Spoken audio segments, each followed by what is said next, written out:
Hello friends, welcome to V Naturals. நம்ம வி நேச்சுரல்ஸில் இன்றைக்கி என்ன பார்க்க போகிறோன்னு பார்த்தீங்கன்னா, ஷாம்பு போட்டு ஹேர் வாஷ் பண்ணும்போது நிறையா முடி கொட்டுது அப்படிங்கிறவங்களுக்குலாம் ஒரு ஈஸியான டிப்ஸ் சொல்ல போகிறேன். அது பார்த்திங்கன்னா, நம்ம வந்து ஷாம்பு எப்படி யூஸ் பண்ணணும், எதில் கலந்து யூஸ் பண்ணுங்கிறத நீ சொல்ல போகிறோம். வாங்க பார்க்கலாம். இது வந்து அரிசி கழுவி வச்சுருக்க தண்ணி, அது ஒரு டம்ளர் ஊற்றிக்கலாம். அதுக்கப்புறம் பார்த்திங்கன்னா, செம்பருத்தி பூவு ஒரு 2 செம்பருத்தி பூவை போட்டுக்கலாம். செம்பருத்தி இலை வந்து ஒரு 5 செம்பருத்தி இலையை பிச்சு இதோடு சேர்த்திக்கலாம். அப்புறம் வந்து 1/2 ஸ்பூன் வெந்தயம், 1/2 ஸ்பூன் கருஞ்சீரகம். இதெல்லாம் ஒரு 1/2 மணி நேரம் இதெல்லாம் ஊறினதுக்கு அப்புறம் பார்க்கலாம். ஆயிடுச்சு. இதை வந்து நம்ம கையிலேயே நல்லா பிசைஞ்சு விட்டுக்கலாம்.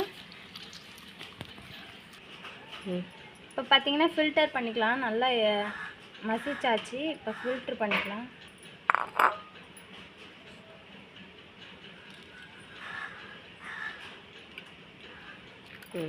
நம்ம யூஸ் பண்ணுற ஷாம்பு எதுவாக இருந்தாலும் ஒரு 2 ஷாம்பு, என் தலைக்கு ஒரு 2 ஷாம்பு கரெக்டாக இருக்கும். அதனால நான் 2 ஷாம்பு இதில் ஆட் பண்ணிக்கிறேன்.